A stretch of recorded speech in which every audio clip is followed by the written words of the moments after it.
Hello बेटे, कैसे हैं आप लोग? आप कैसे हैं? बस आप लेकर कैसे के हो? मैं अच्छी हूँ बेटा, मैं बहुत अच्छी हूँ। Thank you for asking. आप रेडी हैं अपनी बुक्स वगैरह लेके सब पढ़ाई के लिए? यस। Very good. तो हम क्या करेंगे, हमारे 2 चैप्टर्स बचे हैं बेटा। हम लास्ट के 2 चैप्टर्स हम रिवाइज करेंगे, ठीक है? Okay. So the chapter that we are going to read today is Unit 4, Chapter 4, Ramanujan. Ramanujan कौन थे पहले हम देख लेते हैं। रामानुजन एक was a self-taught Indian mathematical genius, एक who made extraordinary contributions to number theory, fractions। तो रामानुजन बहुत सेल्फ टॉट थे। वो किसी स्कूल कॉलेज नहीं गए थे, बहुत ज़्यादा पढ़े लिखे नहीं थे, लेकिन उन्होंने फ्रैक्शंस पे और इन्फिनिट सीरीज पे, नंबर थ्योरीज पे बहुत सारे उन्होंने कॉन्ट्रीब्यूशंस की हैं और आज तक उनको याद किया जाता है इसके लिए। 13 साल की उम्र में वो ट्रिग्नोमेट्री करने लगे थे और 32 साल में उनकी मौत भी हो गई थी, लेकिन तब तक उन्होंने बहुत कुछ गणित को दे दिया था। He had contributed to the field of math by that time। एक बार उनका थोड़ा सा ट्रांसलेशन सुन लेते हैं।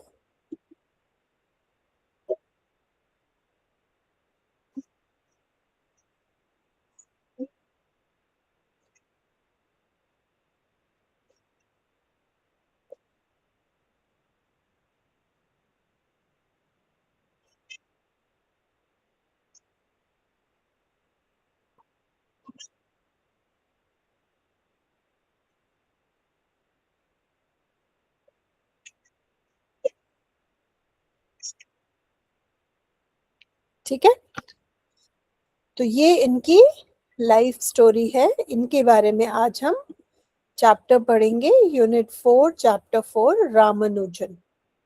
राइट। ये कुछ वर्ड गेम्स हैं जो आप खेल सकते हैं। मैथमेटिशियन से आप छोटे वर्ड्स इससे बना सकते हैं, जैसे mat, cat, CAT, maths, the, right. ऐसे आप अलग अलग यहाँ पे वर्ड्स बना सकते हैं। Chain, CHAIN, right. तो ये बहुत मजेदार वर्ड्स का गेम है। इससे आपको स्पेलिंग्स भी आपको याद करनी पड़ेंगी और आप स्पेलिंग्स भी सीखेंगे, शब्द भी सीखेंगे, और इट इज फन ऑल्सो। ठीक है। ओके, सिंपल कॉम्प्लेक्स सेंटेंसेस, इसको हम आराम से करेंगे। रामानुजन, ये रामानुजन की एक पोर्ट्रेट है। One morning early in 1913, Hardy found among the letters on his breakfast table a large untidy envelope decorated with Indian stamps. When he opened it, he found sheets of paper by no means clean, on which, in non-English script, were line after line of symbols. Hardy glanced at them without enthusiasm. तो 1913 में एक दिन Hardy को एक letter मिलता है जो India से आता है।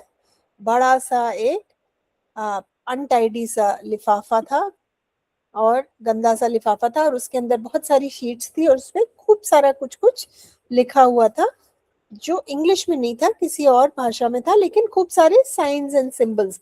जैसे मैथ में आप फ्रैक्शन करते हैं या आप ट्रिग्नोमेट्री करते हैं, तो उसमें आपको इंग्लिश या हिंदी या किसी और भाषा की जरूरत नहीं होती, वो साइंस होते हैं, सिंबल्स होते हैं, है ना। तो हेनरी ने उसको देखा और उसके बारे में ज्यादा सोचा नहीं कि क्या है ये, उनको बहुत ज्यादा वो इम्प्रेस नहीं किया. He felt more than anything bored. He glanced at the letter written in halting English, signed by an unknown Indian, asking him to give an opinion on these mathematical discoveries.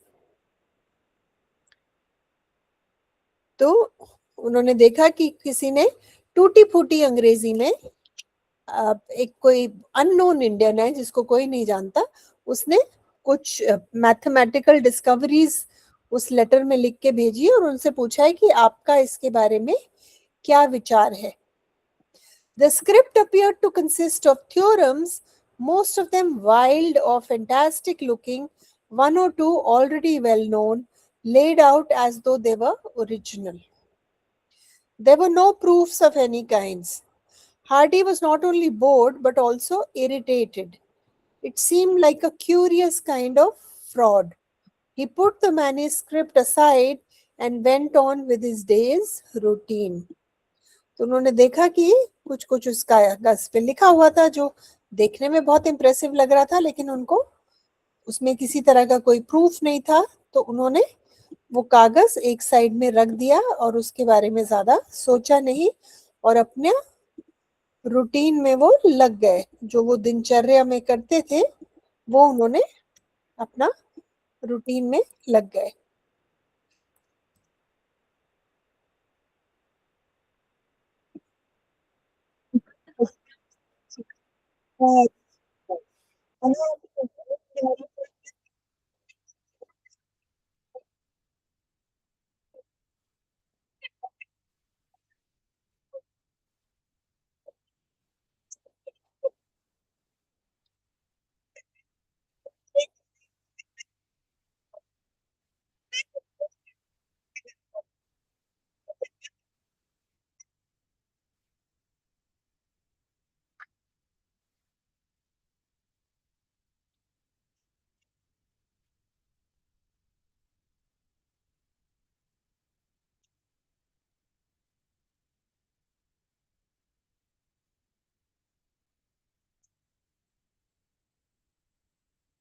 ठीक है, तो उनको लगा ये क्या है और उन्होंने एक तरफ रख दिया और वो भूल गए उसके बारे में. After lunch, he lopped off for a game of real tennis in the university court. If it had been summer, he would have walked down to Fenner's to watch cricket. In the late afternoon, he strolled back to his rooms. That particular day, though, while the timetable wasn't altered, internal things were not going according to plan. At the back of his mind, getting in the way of his complete pleasure in his game, the Indian manuscript nagged away. Wild theorems, theorems such as he had never seen before or imagined. A fraud of genius? The question was forming itself with epigrammatic clarity. तो वो खेल के tennis खेलने गए, फिर वो अपना काम करते रहे, लेकिन उनके दिमाग में कहीं पे वो जो उन्हें जो लेटर भेजा था, जो मैन्युस्क्रिप्ट भेजा था, वो बार बार उनके दिमाग में आता रहा. उनको लगा कि वो क्या है, कोई मुझे पागल बना रहा है, कोई फ्रॉड कर रहा है, या कोई बहुत ही वो है क्या. तो ही वॉज वेरी कंफ्यूज्ड. उन्हें विश्वास था कि ये किसी तरह का फ्रॉड है. फ्रॉड माने घपला.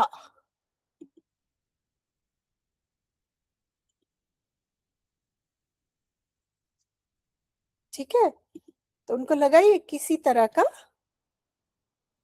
फ्रॉड है, राइट. तो बट उनके दिमाग में वही चलता रहा. A fraud of genius more probable than an unknown mathematician of genius. उनको लगा इसको तो मैं जानता नहीं हूँ, कौन है, कहाँ से है, तो ये आदमी किसी तरह का फ्रॉड है क्योंकि इसको कोई नहीं जानता, ये मशहूर नहीं है. Clearly the answer was no. Back in his rooms in Trinity, he had another look at the script. He sent word to Littlewood, probably by messenger, certainly not by telephone, for which, like all mechanical contrivances, including fountain pens, he had deep distrust. They must have a discussion after all. फिर उनको लगा कि मैं किसी और से भी सलाह करता हूं, तो उन्होंने लिटिलवुड को एक चिट्ठी लिखी कि हम मिलते हैं, मुझे आपको कुछ दिखाना है. Before midnight, they knew and knew for certain.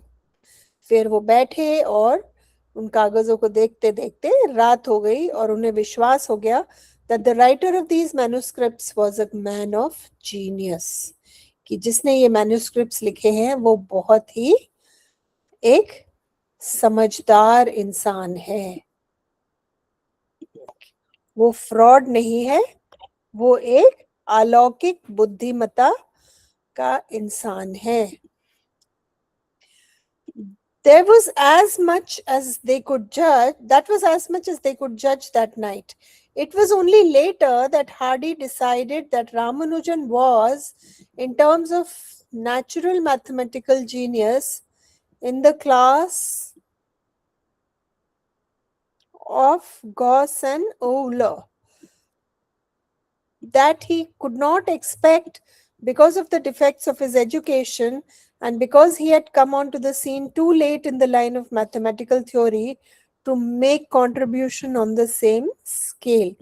तो उनको ये समझ में आ गया कि ये बहुत ही पहुंचा हुआ इंसान है, लेकिन क्योंकि वो रेगुलर स्कूल नहीं गया, बहुत पढ़ा लिखा नहीं है और मैथ में मैथमेटिकल हिस्ट्री में वो बहुत लेट आया, तो हो सकता है वो उनके लेवल का कंट्रीब्यूशन ना कर पाए, लेकिन बहुत बुद्धि, बहुत अलौकिक बुद्धि वाला इंसान है.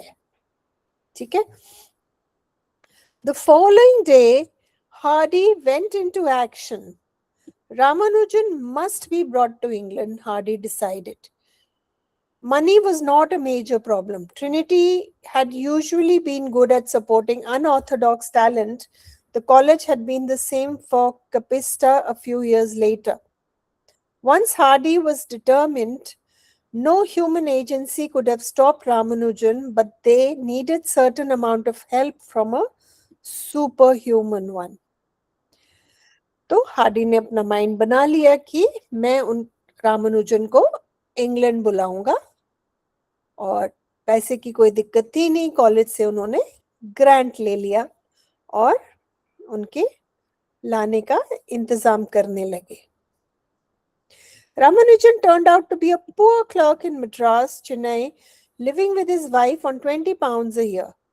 उन्होंने पता लगाया तो रामानुजन एक बहुत ही गरीब क्लर्क था, मद्रास में रहता था, उस समय चेन्नई को मद्रास कहते थे. He was usually strict about his religious observances, with a mother who was even stricter. It seemed impossible that he could break the ban and cross the water. Fortunately, his mother had the highest respect for the goddess of Nammakal. One morning, Ramanujan's mother made a startling announcement. She had a dream the previous night in which she saw her son seated in a big hall among a group of Europeans, and the goddess of Namakal had commanded her not to stand in the way of her son fulfilling his life's purpose. तो रामानुजन बहुत ही भगवान से डरने वाले इंसान थे और उनकी माँ बहुत ही रिलीजियस थी, और वो कहती थी कि तुम कभी भी ये नदी पार करके नहीं जाओगे, तो वो रामानुजन को कहीं नहीं जाने देती थी. तो एक दिन उनको सपना आया कि जो नमक्कल माता है उन्होंने उनको ऑर्डर किया है कि रामानुजन को जाने दो और तुम उसके रास्ते में मत आओ. राइट. और ये बहुत ही अच्छी चीज हुई क्योंकि इसकी वजह से रामानुजन इंग्लैंड जा पाए.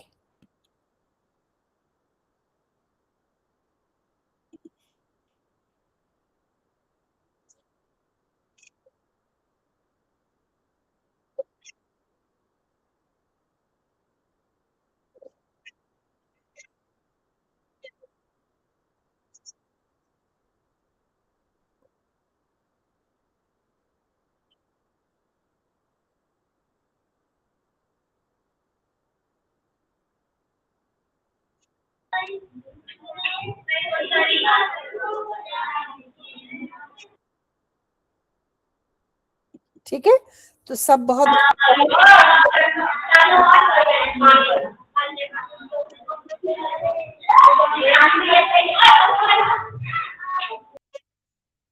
तो सब बहुत खुश हुए कि रामानुजन की माताजी तैयार हो गई उनको इंग्लैंड भेजने के लिए. In 1914, Ramanujan arrived in England.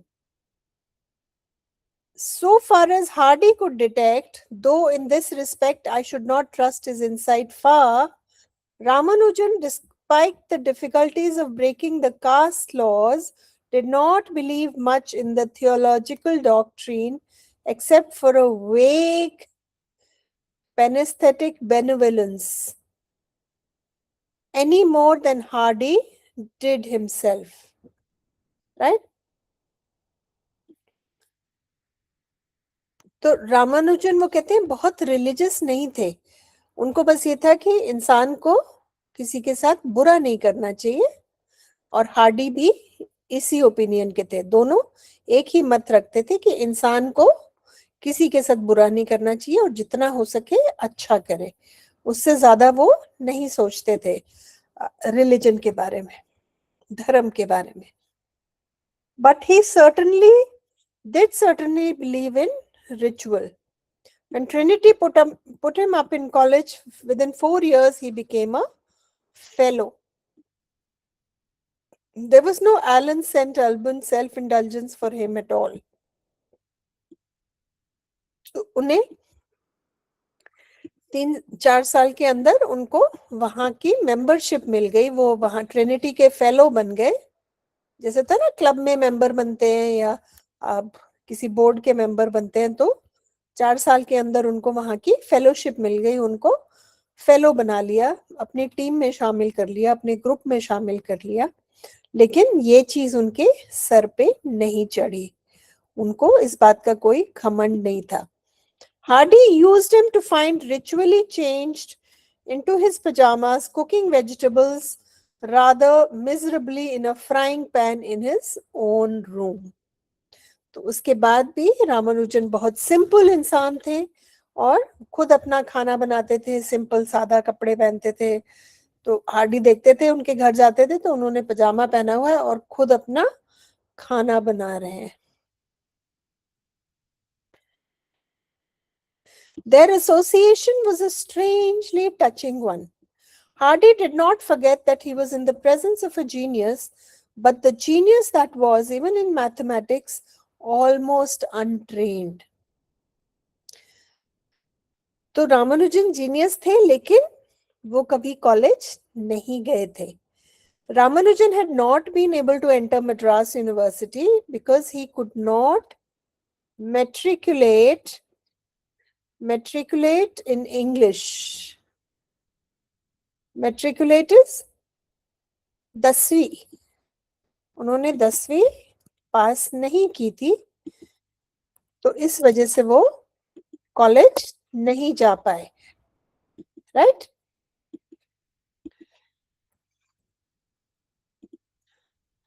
According to Hardy's report, he was always amiable and good-natured, but no doubt sometimes he found Hardy's conversation outside mathematics even more than a little baffling. तो लेकिन वो सिर्फ math में नहीं, उनको लगता था कि वो बहुत ही सादा और अच्छे इंसान हैं, लेकिन उनकी बातें कई बार हार्डी को समझ नहीं आती थी. क्या उनकी बात समझ में नहीं आती थी? He seems to have listened with a patient smile on his good, friendly, homely face. Even inside mathematics, they had come to terms with the difference in their education. Ramanujan was self-taught. He knew nothing of the modern rigor in a sense that he didn't know what proof was.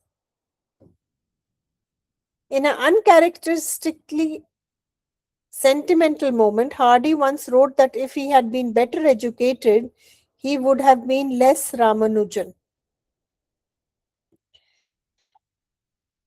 लेकिन Hardy कहते हैं कि अच्छा हुआ वो school नहीं गए, क्योंकि अगर वो जाते तो वो रामानुजन नहीं रहते, है ना। वो बाकी सब लोगों की तरह ही सोचते और लिखते। क्योंकि वो स्कूल नहीं गए तो उनका सोचने का तरीका बिल्कुल अलग था, इसलिए वो इतने बड़े बड़े फॉर्मूला का इजाद कर सके। उन्होंने मैथमेटिक्स में इतने बड़े बड़े डिस्कवरीज की।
ठीक है।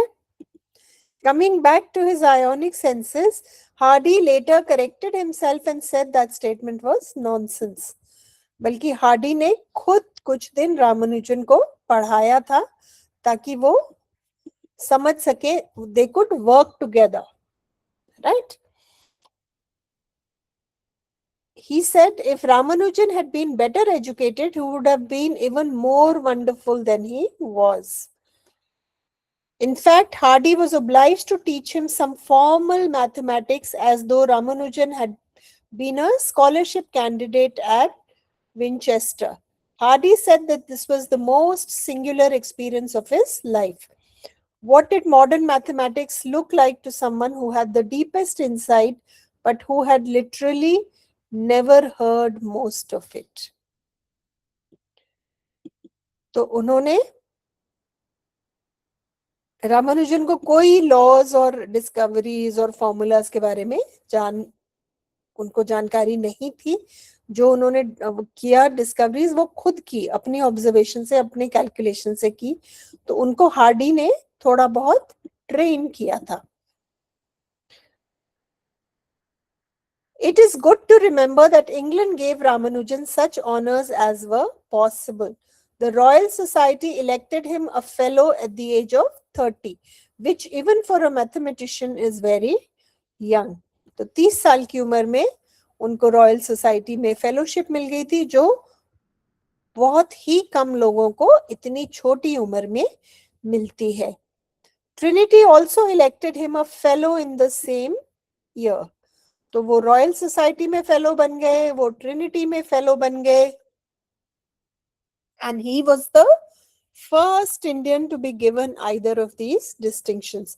तो पहले इंडियन थे जिनको इस तरह का सम्मान मिला था। He was amiably grateful, but he soon became ill. तो वो इस बात के लिए बहुत ही एहसानमंद थे, लेकिन वो बहुत जल्दी बीमार पड़ गए। Hardy used to visit him as he lay dying in hospital at Putney.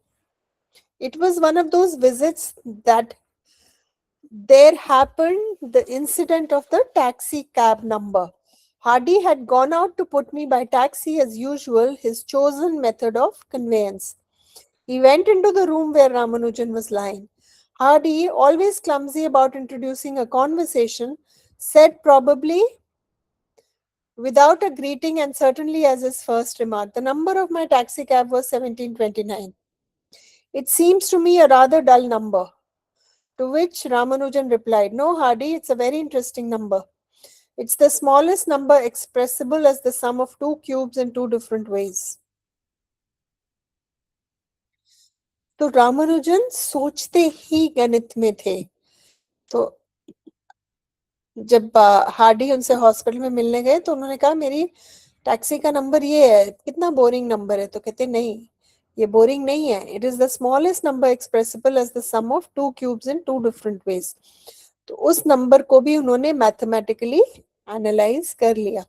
वो इतने, उस समय कंप्यूटर्स नहीं थे, उस समय कैलकुलेटर नहीं थे, उनका दिमाग नंबरों के साथ इतना तेज चलता था. It was difficult in wartime to move Ramanujan to a kinder climate. He died of tuberculosis back in Madras 2 years later, 2 years after the war. तो उन्होंने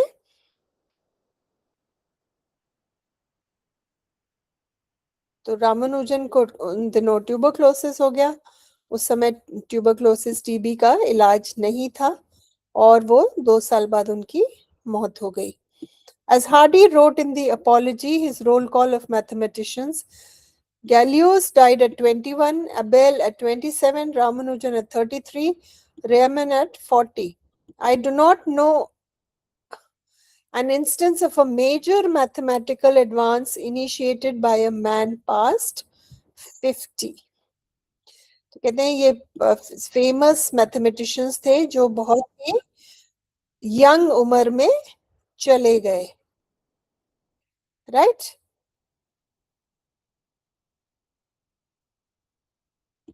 ओके.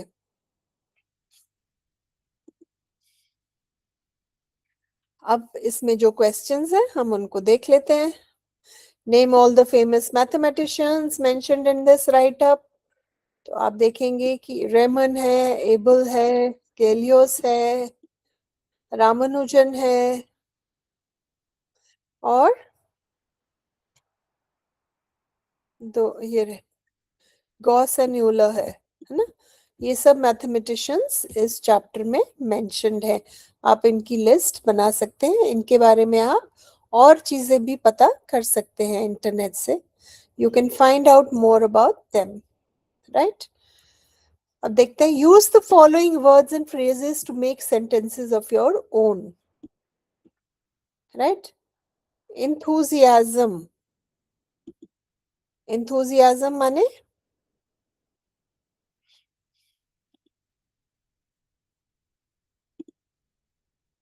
enthusiasm होता है किसी चीज का जोश, एनर्जी, उत्साह. Right? You can make a sentence with enthusiasm. शुरू में हम देखते हैं that Hardy lacked enthusiasm when he first saw the manuscript. जब पहली बार हार्डी ने रामानुजन की मैन्युस्क्रिप्ट देखी तो उनको कोई enthusiasm नहीं था. उनको लगा ये पता नहीं किसने मेरे को, कोई फ्रॉड है जो मुझे भेज दिया है. राइट? लोप ऑफ. लोप ऑफ आपकी बुक में भी इसका मीनिंग दिया हुआ है, आप देखोगे. लोप of means move along with long easy steps. जब आप लंबे लंबे डग रख के आराम से चलते हैं उसको लोप ऑफ कहते हैं.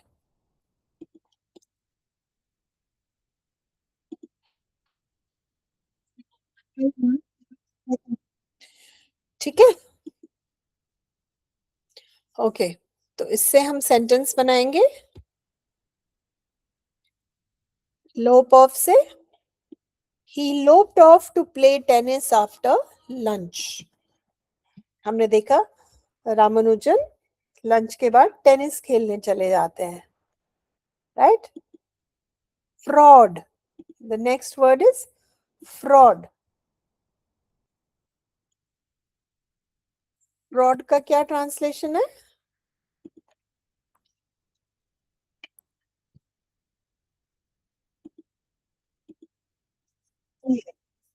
राइट? जो लोगों को पागल बनाए, लोगों को बेवकूफ बनाए. तो शुरू में हार्डी को क्या लगा कि Ramanujan is a fraud.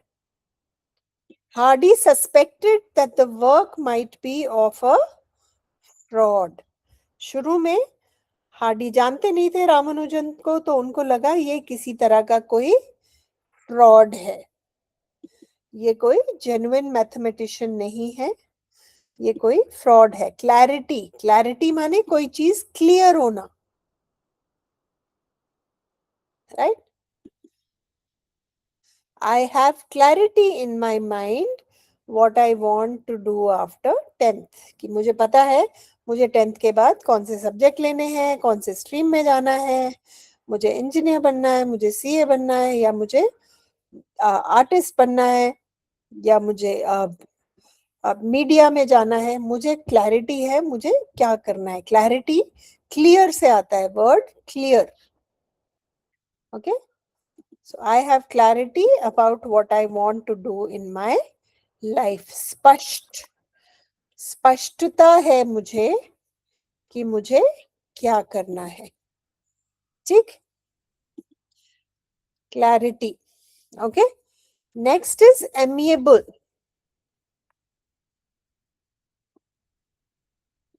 Amiable माने मिलनसार, जिससे कुछ लोग होते हैं उनसे बात करना बहुत अच्छा लगता है, वो सबसे बड़े प्यार से मिलते हैं, बड़े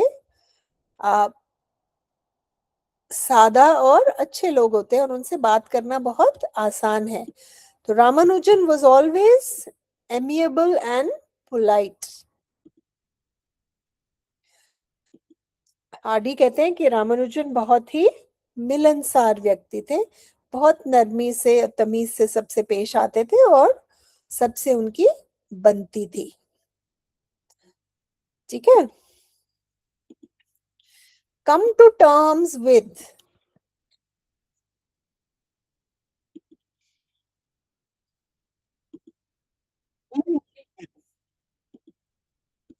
Right, come to terms with.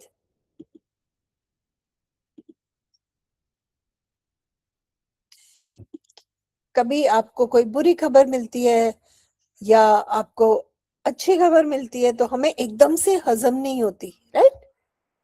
हमें लगता है नहीं नहीं, ये कैसे हो गया, और फिर you come to terms with it. तो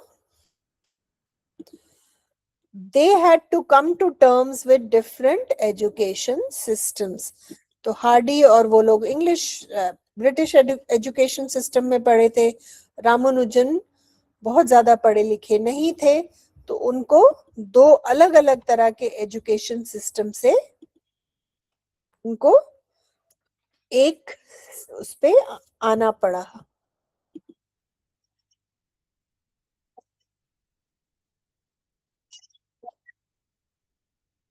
ठीक है, क्योंकि दोनों बहुत अलग अलग तरह से.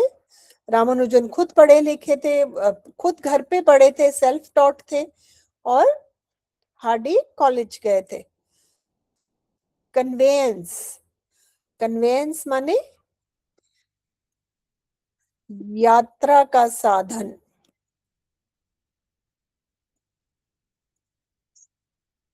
ठीक है, आपका साइकिल है, बस है, ट्रेन है, प्लेन है, कार है, रिक्शा है, ये सब कन्वेंस के साधन है, ये सब वाहतुक के साधन है, राइट. तो इसका आप सेंटेंस बना सकते हैं. Hardy travelled by taxi as his chosen conveyance. तो हार्डी को टैक्सी से ट्रैवल करना पसंद था,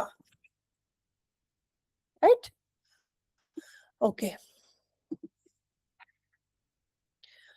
अब nouns और verbs. The following words can be used as nouns as well as verb. तो noun है संज्ञा और verb है action word, क्रिया. ठीक है, तो visit noun की तरह हम कैसे यूज करेंगे? The doctor's visit was brief. और क्रिया verb के फॉर्म में हार्डी विजिटेड रामानुजन, यहाँ पे उन्होंने क्रिया की, वो गए, विजिटेड, ठीक है। तो ये नाउन हो गया और ये वर्ब हो गया। Honour, he received a great honour, ये नाउन हो गया। इंग्लैंड ऑनर्ड रामानुजन, ये क्रिया हो गया, ये कर्म किया, honoured Ramanujan. Report, he wrote a report, report noun है, ही रिपोर्टेड द फाइंडिंग्स, ये वर्ब है, क्रिया है। He wore a watch, watch noun है।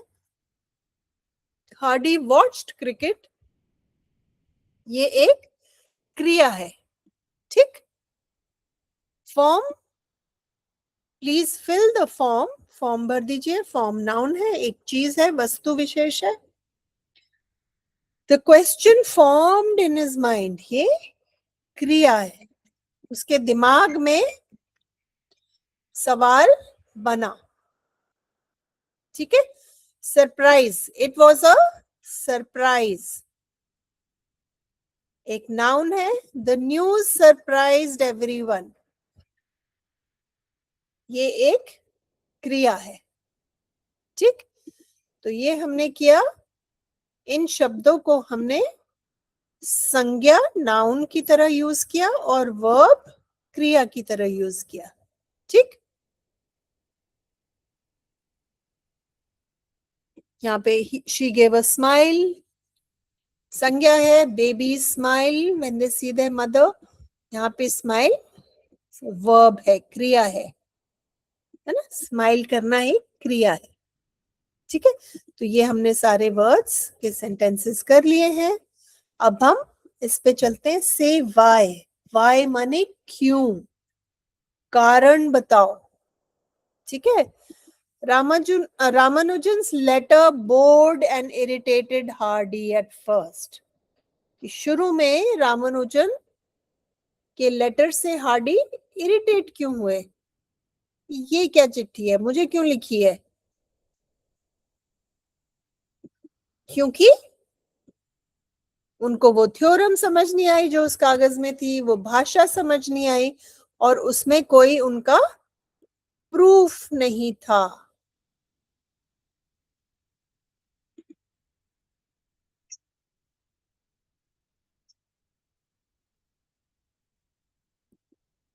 ठीक है। Why Hardy invited Littlewood for a discussion? Littlewood को डिस्कशन के लिए क्यों बुलाया हार्डी ने? Hardy invited Littlewood because he sensed the mathematical genius. तो शुरू में तो उनको लगा कि ये फ्रॉड है, बट फिर वो सोचते रहे तो उन्हें लगा नहीं, मुझे किसी और से सलाह करनी चाहिए और शायद ये कोई बहुत हो सकता है, बहुत समझदार इंसान हो,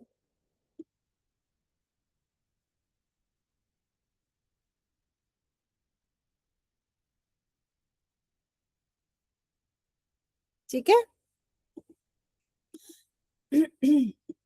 mother agreed to send Ramanujan to England. Mother कैसे मान गई कि रामानुजन को इंग्लैंड भेजने के लिए? पहले तो वो मना कर रही थी, क्योंकि उनको सपने में देवी दिखी थी। Ramanujan's mother agreed after her dream of the goddess of Namakkal. उनको गॉडेस ऑफ नमक्कल का सपना आया और उसके बाद उन्होंने रामानुजन को कहा कि तुम जा सकते हो,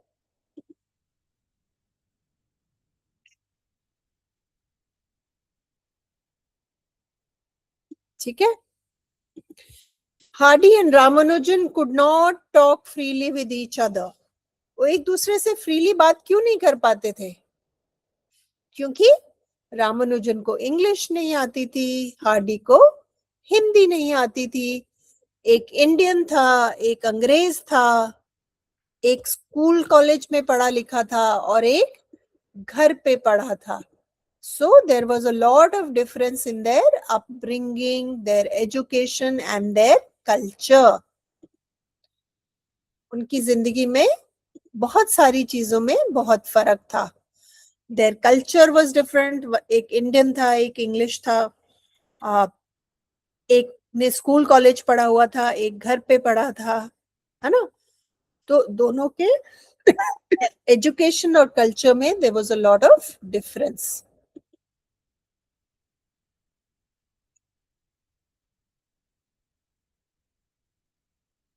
ठीक है. Next question. Ramanujan had to be hospitalize. Ramanujan को हॉस्पिटलाइज क्यों करना पड़ा? क्योंकि उनको ट्यूबरक्लोसिस हो गया था. Ramanujan was hospitalized because he fell seriously ill with tuberculosis. Right? Why Ramanujan found the number 1729 very interesting? उनको ये नंबर क्यों इंटरेस्टिंग लगा वो यहाँ पे कहते हैं. It's an interesting number because it is the smallest number expressible as the sum of two cubes in two different ways. Right? तो यही आप अपने आंसर में लिखेंगे कि he found 1729 interesting because it was the smallest number expressed as the sum of two cubes in two different ways.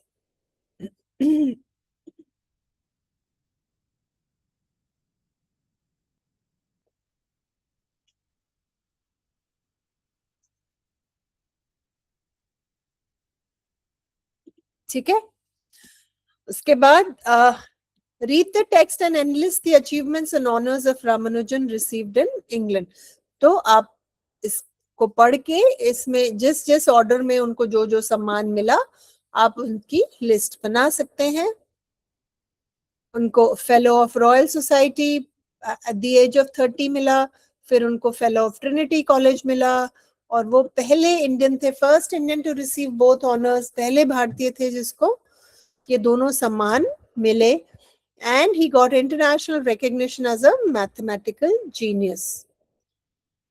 तो उनको अंतरराष्ट्रीय रिकॉग्निशन मिली कि वो एक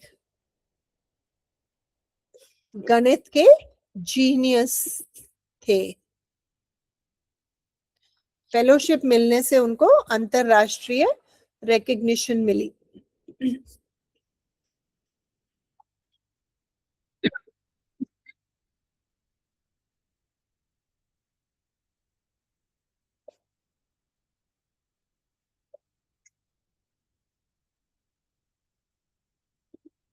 ठीक है.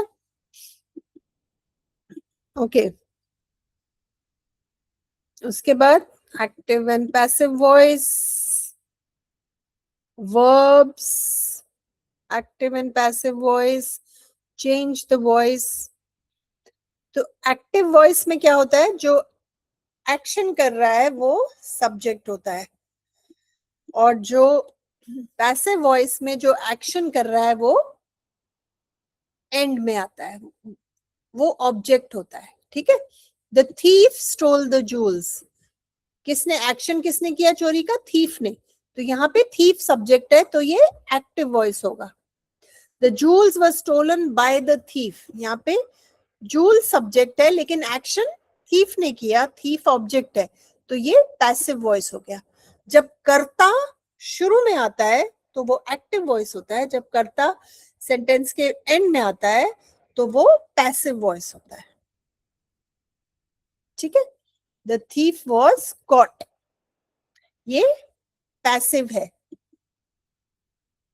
क्योंकि the thief was caught by the police. यहाँ पे क्रिया किसने की? पुलिस ने की, लेकिन पुलिस बाद में आ रही है, एज ऑब्जेक्ट आ रही है, तो ये पैसिव है. अगर ये होता the police caught the thief तो ये एक्टिव हो जाता. तो England gave Ramanujan great honours. तो इंग्लैंड यहाँ पे करता है तो ये एक्टिव वॉइस है. A large untidy envelope was decorated with Indian stamps. ये passive voice है. The timetable was not altered. ये passive voice है. She saw her son in a big hall. She saw. ये करता है और ये देख रही है, तो ये एक्टिव वॉइस है। हार्डी करेक्टेड हिज स्टेटमेंट, क्रिया किसने की? हार्डी ने, तो ये एक्टिव वॉइस है। रामानुजन वॉज ब्रॉट, तो यहाँ पे कर्ता रामानुजन नहीं है, रामानुजन वॉज ब्रॉट, तो ये पैसिव वॉइस है। इस तरह से आप इनकी वॉइस चेंज कर सकते हैं इन सेंटेंसेस की। और जो रिसोर्स मैं आपके साथ शेयर करूंगी, इसमें मैंने आपको ये सॉल्व भी करके दिया हुआ है। ठीक है, तो हमने जो भी डिस्कस किया है उन क्वेश्चंस के आंसर्स आपको इसमें मिलेंगे, और इस पार्ट की जो समरी है, सारांश आपको मिलेगा, और जो नए शब्द हैं इसमें वो भी आपको इस टेबल में मिलेंगे, उनका हिंदी का अर्थ, उनका मराठी का अर्थ और उनसे सेंटेंस। ठीक है, तो आप ये नए शब्द भी लिख कर प्रैक्टिस कर सकते हैं और सीख सकते हैं। ठीक है बेटा, क्लास के बाद ये रिसोर्स आपके साथ शेयर कर दिया जाएगा। Use it for your revision. Alright, bye.